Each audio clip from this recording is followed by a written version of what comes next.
영원히 사는 것을 믿사옵나이다. 아멘.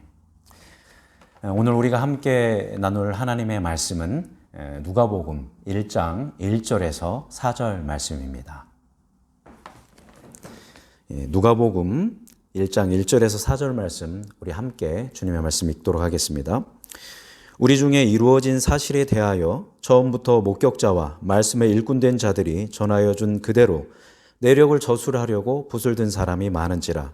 그 모든 일을 근원부터 자세히 미루어 살핀 나도 데오빌로 각하에게 차례대로 써 보내는 것이 좋은 줄 알았노니 이는 각하가 알고 있는 바를 더 확실하게 하려 함이로라. 아멘. 오늘부터 우리 이 시간에 누가복음 말씀과 이어서 사도행전 말씀 통해서 말씀을 읽고 또 묵상하는 시간을 가지려고 합니다. 이 시간들을 통해서 우리가 예수 그리스도에 대해서 배워가고 알아가고 또 닮아가는 하나님의 놀라운 은혜가 있기를 간절히 소망합니다.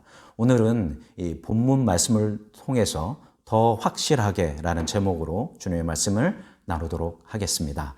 누가는 이 누가복음을 쓰면서 내가 왜 그리고 어떻게 누구를 위해 이 말씀을 쓰는지에 대해서 1장 1절에서 4절에서 이것을 기록하면서 말씀을 시작하고 있습니다. 이 말씀이 오늘 우리에게 어떤 의미가 있는지 우리 함께 한 절 한 절 살펴보도록 하겠습니다. 먼저 우리 1장 1절 읽어볼까요? 우리 중에 이루어진 사실에 대하여. 아멘. 여기서 우리 중에는 누구를 의미하는 것일까요? 바로 이 초대교회에 예수님을 믿고 있었던 초대교회 성도들을 의미하는 것이고요. 그렇다면 이루어진 사실은 무엇입니까? 바로 구약에서 예수님이 오실 것이다, 메시아가 오실 것이다 라는 예언이 있었는데 실제로 그것이 예수님을 통해서 이루어졌다. 오셔서 놀라운 일들을 하셨죠. 근데 그것을 뭐라고 이야기합니까? 이루어진 사실이다. 영어로 팩트다, 역사다라는 것이죠. 거짓이 아니라 신화가 아니라 사실이고 진실이고 역사다라고 누가복음을 시작하고 있습니다. 2절 말씀 함께 보겠습니다. 처음부터 목격자와 말씀에 일꾼된 자들이 여기서 이야기하고 있습니다. 목격자와 말씀에 일꾼된 자들, 이건 누굴 의미할까요? 바로 예수님의 12제자와 사도들을 의미하는 것입니다. 근데 이 12제자 사도이죠. 그리고 또 바울이라든가 많은 몇몇 사도들이 있었는데 이들이 전하여 준 그것을 그대로 적은 사람들이 있었습니다.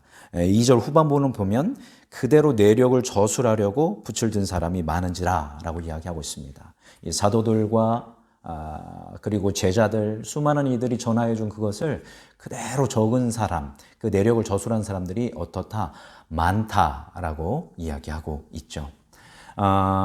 신학자들은 연대기로 봤을 때 제일 먼저 마가복음이 쓰여졌고 그 다음에 마태복음이 쓰여졌고 누가복음이 쓰여졌고 요한복음이 쓰여졌다라고 이야기합니다. 근데 지금 누가복음을 쓰고 있으니까 복음서는 몇 개인 겁니까? 마가복음과 마태복음 2개인 거죠. 그런데 2절 말씀 보니까 이 내력을 저술하려고 붓을 든 사람이 어떻다고 이야기합니까? 많다라고 이야기하고 있죠. 우리 두 사람을 가지고 많다, 두 가지를 가지고 많다라고 하지 않죠. 그러니까 마가복음, 마태복음 말고도 예수님에 대한 그 기록들이 이 당시에 많았다는 것을 우리는 유추할 수 있습니다.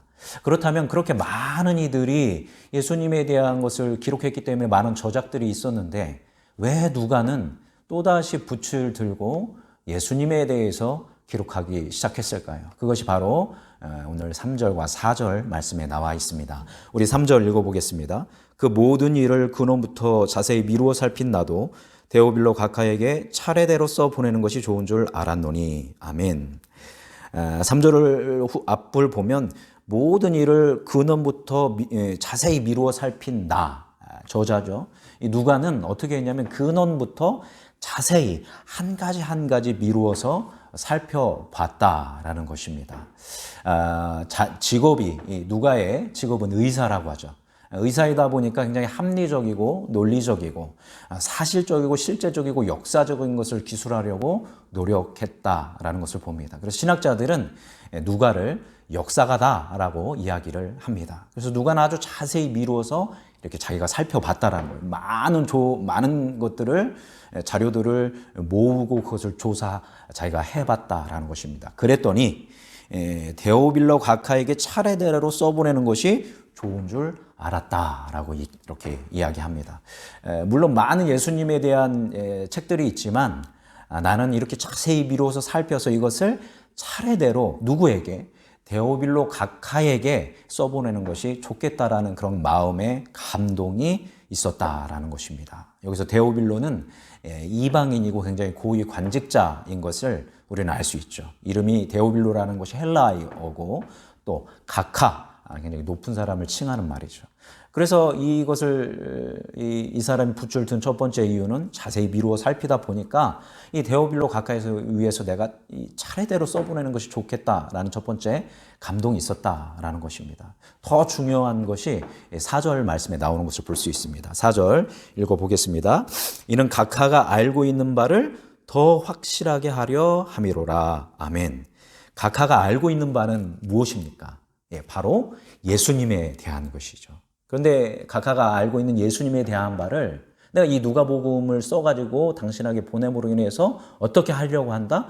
더 확실하게 하기 위해서다라고 이야기하고 있습니다. 여러분 누가가 붓을 든 이유를 그래서 오늘 말씀을 정리하면 무엇이냐면 누가는 지금까지 있었던 복음서들과 자료들을 자세히 미루어 살펴보았고 의사라는 어떤 직업이 가지고 있는 그의 특성을 통해서 이것을 차례대로 그리고 설득력 있게 합리적으로 또 이것을 신학적으로 사실적으로 누구를 위하여? 데오빌로를 위해서 기록했다라는 것입니다. 그래서 데오빌로 이방인이면서 고위관직자인 이 데오빌로가 이 누가복음을 읽을 때 그랬구나. 예수님이 이런 말씀을 했구나. 예수님이 이래서 이런 일들을 하셨구나라는 이해와 감동을 받게 되는 거죠. 그러다 보면 데오빌로에게 어떤 일이 일어납니까? 여태까지 예수님에 대해서 알고 있었던 것을 더 확실하게 알게 된다는 거죠. 더 확실해지면 그 안에서 더 큰 믿음이 생기기 시작하는 것입니다. 그래서 더 예수 그리스도를 닮아가는 은혜가 데오빌로 가운데 있을 것입니다. 그렇다면 오늘 이 누가복음이 오늘을 살아가고 있는 우리에게 어떤 의미가 있을까요?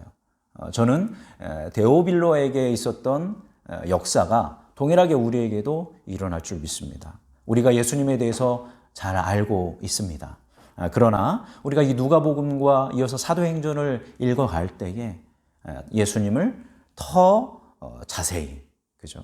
그리고 더 역사적으로, 그리고 더 확실히 알게 되는 은혜가 있을 줄 믿습니다. 여러분, 믿음이 어디서 난다고 하죠? 믿음은 들음에서 난다고 합니다. 우리 이 누가복음의 말씀을 읽고 들을 때에 우리 안에 더 확실한 믿음이 생길 것이고 그 확실한 믿음이 우리 안에 생길 때 예수 그리스도에 대한 암과 믿음이 생길 때 우리의 삶에 변화가 일어나는 은혜가 있을 줄 믿습니다. 성품이 변하고 실제적인 우리의 삶이 변하는 이 말씀에 살아온 동력 있는 이 말씀의 역사가 이 새벽 시간 통해서 이 말씀을 나누는 시간을 통해서 이루어질 줄 믿습니다. 따라서 오늘 우리가 하루를 살아갈 때 이 말씀 의지하면서 더 주님을 사실적으로 실제적으로 내가 믿고 신뢰합니다 고백하면서 믿음으로 살아가는 오늘 하루가 되기를 간절히 소망합니다.